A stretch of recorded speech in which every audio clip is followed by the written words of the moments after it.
Hi guys, my name is Moo and welcome back. We finished the game at dead of night. At dead of night? At dead of night? I think that's at dead of night.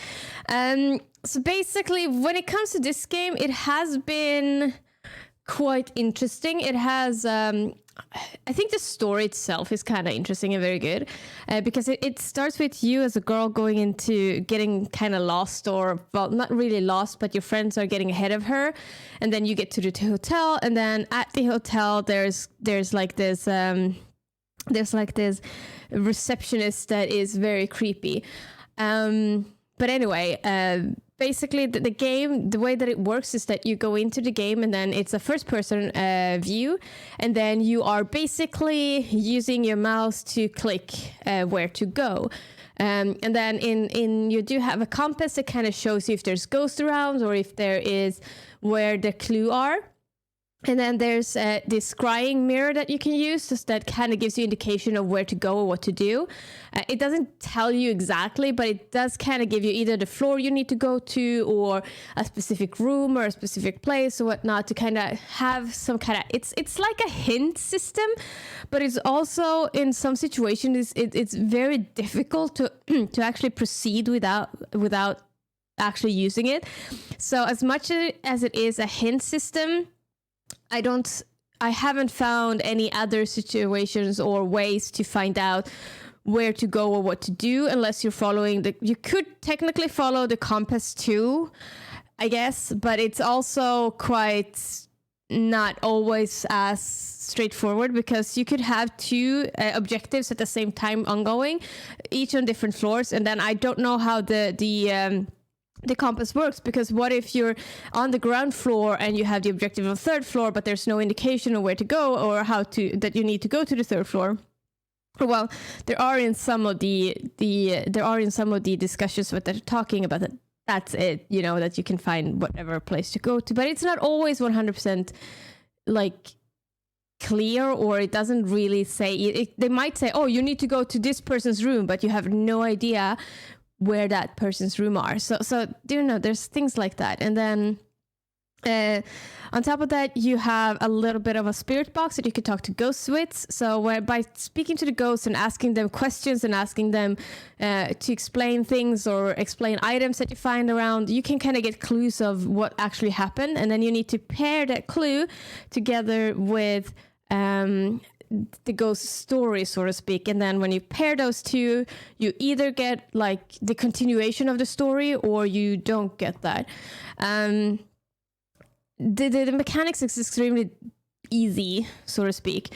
You follow the compass, you follow the scrying mirror, you click to go forward or turn around or go to different angles and whatnot. Very straightforward, very linear. You use the spirit box to go and talk to the different characters and whatnot, or the different ghosts. I'd say it's kind of simple mechanics, extremely simple mechanics, very walking simulator things. But the thing is that you're also continuously being chased by this receptionist in this game called Jimmy. And you're going to unfold his story and why he's doing what he's doing and what happened at that hotel. So that's really interesting. It's part of the story, part of the game. I think that was really interesting. There are a few things when it comes to the story that I am a little bit about, kind of, if you say it that way. Another thing that I wanted to say about this game is that when it comes to how to say, like, the gameplay, I don't want to say the gameplay, but like when it comes to bugs and such, there's a few situations that were really frustrating. Sometimes trying to get the correct angle so that you kind of look, if you're going in a corridor and you want to turn right, for example, at one place, and then there's a door right next in the corner. In those situations, it's sometimes hard to get to the corner and round the corner instead of walking into the door. So there's a little bit of situations like that is kind of frustrating. And I did have quite a few times where I didn't feel like the cutscene that's supposed to should trigger. It could have been, one of the things is that it could have been that I was too quick like when I go to one place, then I want to do my actions kind of quick, if that makes sense. Like, because this game, one of the negatives with this game is that there's so much waiting time, which means that when you are gonna go to a different level, you need to first go to the elevator, and then you click on the elevator, and then there's this small little mini cutscene where you're like looking at the but it's a board where it says which floor it is on, and then suddenly, like, you're just staring at it, nothing happens, you're just staring at it, and then suddenly the light shines up and you have to go into the elevator, and then after that tiny cutscene you need to click on the button, and then there's going to be another cutscene where you're traveling in the elevator, and then you're getting like there's what I'm trying to say is that there's a lot of these kind of waiting periods, and also the way that this game is constructed when it comes to you walking is that you get to a place and you kind of stop, and then you click on the next part, and then you go. So it's like a half a second there. It's not a major part part of the delays, because technically I feel like when it comes to this game, like that it takes half a second to walk forward, that is absolutely fine. It's the way that the game is constructed. I feel like that is okay. I don't think that it should be instantly, because if you do it instantly, then you lose that kind of feel that they're trying to make with the game. But what I'm saying is that besides from that, and technically that is also going to cause slight frustration, because you have this tiny delay when you're walking, which is fine. And then you have all of these other delays. Like I said, looking at the elevator, or if you get caught by Jimmy, for example, and then you have to restart, you just randomly spawn. I don't know if there's any pattern to where you're supposed to spawn, but I've died on floor 1 and I spawned on floor 3. I died on floor 2 and I spawned in floor 2. I spawned in or died in floor 1 and spawned in floor 2. Like, I don't know if there's any particular, if you spawn at the floor where the objective are or whatnot, but the problem with that is, with the random spawn, is that no matter where you spawn, you still need to go back to floor 1 and then go grab your spirit box and then go back to wherever you're supposed to go. Which, considering all of the tiny small delays that is in this game, it becomes a nuisance to kind of have to go and do that every single time you die. Sure, it does give you an incentive of not to get caught, which could also mean that sometimes you are forced to play more passive, but that also can bite you in the ass, because what if he comes behind you, and then if you don't notice or hear him from behind, then he's gonna kill you anyway. So I don't understand why they decided to go with that mechanics, because for me, that mechanics doesn't give much. That you have to go back to the first floor and pick up your spirit box. I do understand in the situation where you're doing the extreme mode, that you lose all your items and you need to go and pick them up again. So if you look at the extreme mode, I think that makes more sense to do it in that way, because then you are forced to go into each of the different locations to pick up whatever you wanted to pick up. But when it comes to the standard version, so to speak, it just becomes a nuisance to have to go back to floor 1 each time and have all of these delays when it comes to trying to get or progress in the story. I also do feel that, like, when you're doing that, you have this, like, one of the things that I could come up with as an improvement is, of course, reduce the waiting time, like reduce the scrying time when you're looking at things. It takes a while to get to the clues, which I understand why they wanted to do that, but it's still, that also takes a lot of time. So there's a lot of waiting time for you, which is kind of frustrating. But when it comes to that, back to the spawn point, sorry. So when it comes to actually dying in the game, one thing that I feel like could have possibly been a better solution would be that you drop your items where you are, because in that way it doesn't feel like you have to go back to pick up the things and go back here and then just like have this unnecessary trip, but rather then you can go back to where you dropped it and then kind of continue progressing from there, which I think would have been quite nice. And I think that would have given a little bit of a better quality of life in this game.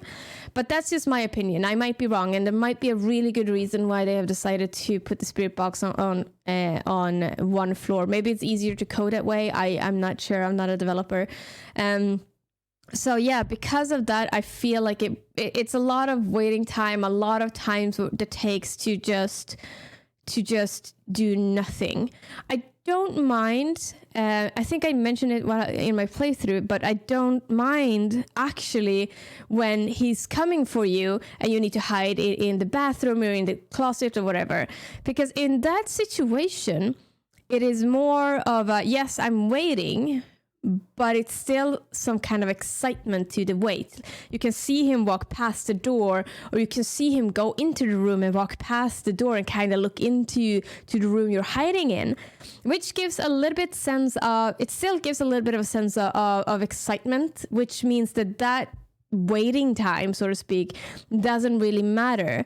But standing and waiting for an elevator or have to do this unnecessary trip to the first floor and back, I feel like that is taking up too much time and too much effort from my gameplay, that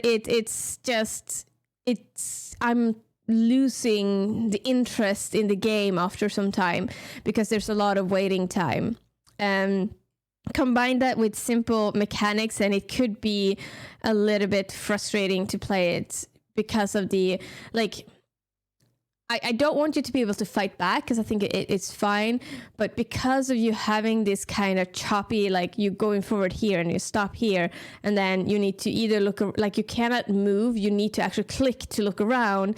So things like that, it does make it slightly... It does make it slightly more, I don't want to say frustrating, but it makes a lot of waiting time, which is not so much fun. But like I said, I like the story. It was an interesting story. I like the things that you talk with the ghosts and whatnot. So I'm actually going to give this one about 5 out of 10. There was a lot of jump scares. So if you like jump scares, I definitely recommend this. It also gives the excitement of knowing that Jimmy is continuously around you. So that is also like a really good part of the game. But I do believe that all of these waiting times, all of these dead time in the game, all of these situations where cutscenes didn't trigger, possibly because I am doing it too fast, but it's just, I don't like going to a location, have to wait for 3 seconds, and then something happens. It was much better in the situations where you're going to one place and then you turn around and then it just instantly starts when you're turning around. So in that situation, if you just go and then it triggers as soon as you go to that location, would have been so much better. But as I seem to have had bugs where it doesn't even trigger at all, and I've had to restart the game a few times, which did give me quite some frustrations. So because of that, I am going to give it a 5 out of 10, just because jump scares good, story good, and I feel like in general the game is quite decent. It's scary and exciting because of the Jimmy chasing you and whatnot. The negatives is all of this bug, the cutscenes, and the waiting time, because it just makes it so much dead time, which I felt like I could have played this game so much faster if I wouldn't have had to wait through all of that. Also, I tried to do the rescue my friends and whatnot, but it was just so frustrating because I was not able to help them. Like, I don't know, like there was one of the rooms where it just, I don't know how I should get out of there, and it's just really, really frustrating. So I don't know. Maybe I'll do that sometime in the future. But until then, I'll see you. Bye. Thank you so much for watching my video. I really do appreciate that. And as usual, we're gonna end up with a very awkward dance. I'll see you. Bye.